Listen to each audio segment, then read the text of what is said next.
The main problem with living on $1 a day, the brink of poverty, is that you do not get $1 every day. Rather, most of the time you subsist on no income at all, then make several dollars from an odd job, and so on. With no tools available to save money for harsh times or investments, it becomes impossible to escape poverty. It is said that a bigger issue than the exploitation of the poor by financial institutions is actually ignoring the poor.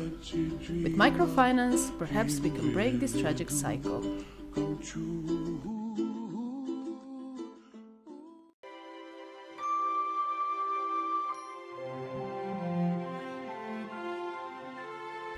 Microfinance is the provision of financial services such as loans, savings, insurance to people living in poverty.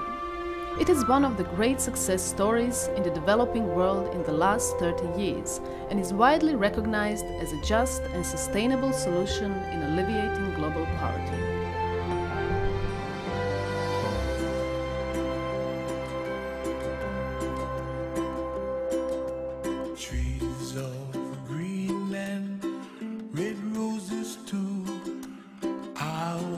Them bloom for me and you, and I think to myself, what a wonderful world.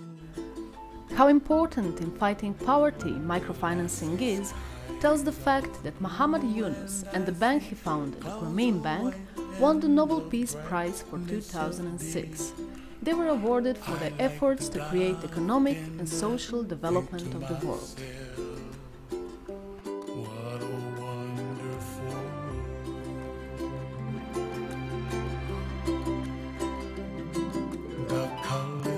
I'm always asked in Bangladesh, you talk about having a poverty-free world, are you crazy?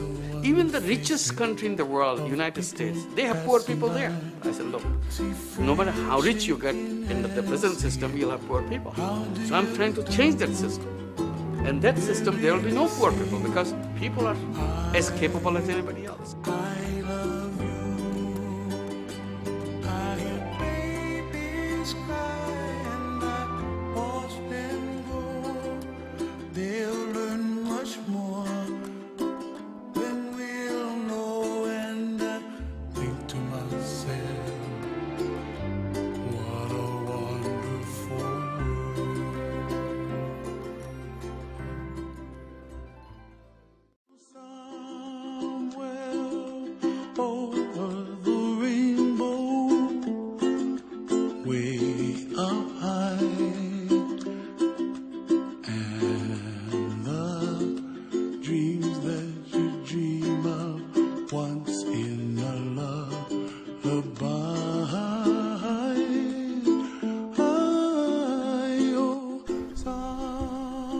Welcome to the demonstration of MiCRO application, intended to aid the global fight against poverty by moving microfinance into the smartphone world.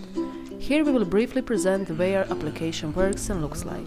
The welcome screen directs users into three groups: those who wish to log in, those who wish to log in as guests, which allows them only browsing, and those wanting to register.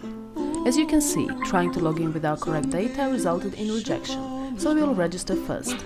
The data is entered through the Windows Phone's touch keyboard interface. While we enter the data, let's talk about the tools used. As most things Microsoft, it is based upon Microsoft's .NET framework and within it several technologies: Visual Studio, Windows Phone 7 technologies, which are part of Microsoft Expression, and software development kit packages, and Silverlight. Our application is intended to be first and foremost simple and easy to access for basic users.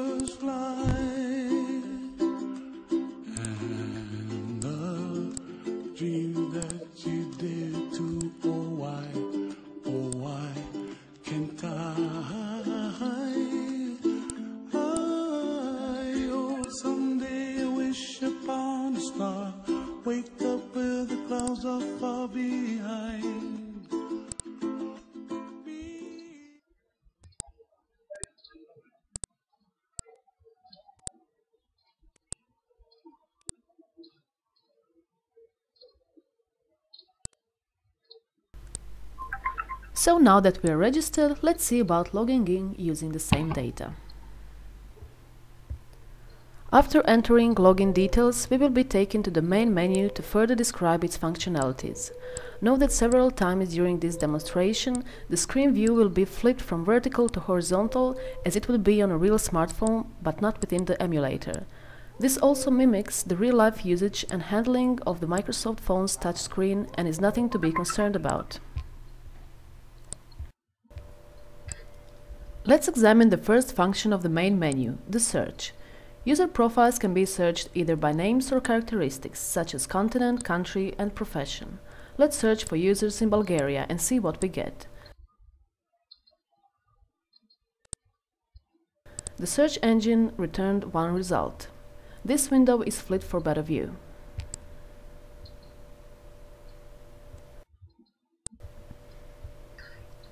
The next option is to view all profiles at once. Here we can see 5 of the pre-made profiles, representing various micro-borrowers around the world. By clicking on a profile name, we can see the profile in more detail. We can continue browsing through profiles by using either the back function and then selecting another profile, or the previous and the next functions.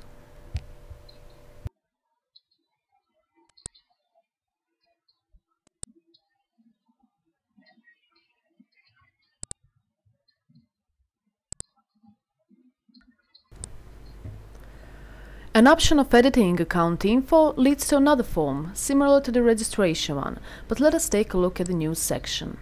Alerts, success stories, media coverage and the like can be found here. Personal and motivational stories follow each investor, and the best are selected to be included in the top investors section.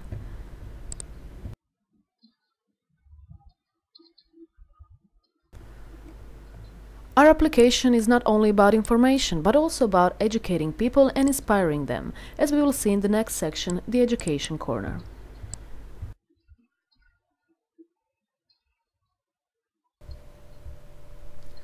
The Education Corner features similar stories but from a less business-like point of view, and is also aimed at educating children about these problems. For example, let's take a look at a quiz about poverty. Each question features 4 answers, of which one is correct. We're also planning quizzes about geography, other relief work and different cultures.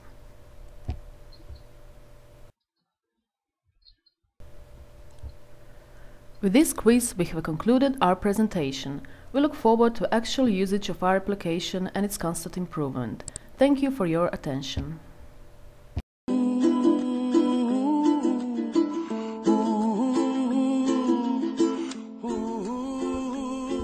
It is a fervent goal of every smartphone producer that his product will eventually reach global coverage and become commonplace in the entire world. It is not unrealistic to expect that a large majority of people, even in developing countries, will have access to them, if not through their personal phones, then through an intermediary like they already have today.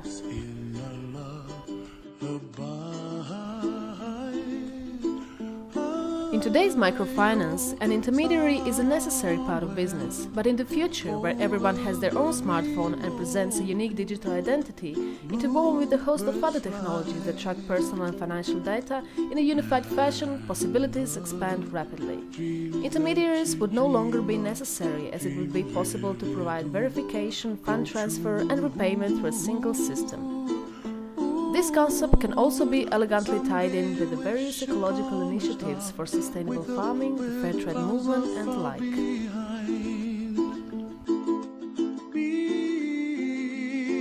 Where trouble melts like lemon drops high above the chimney top, that's where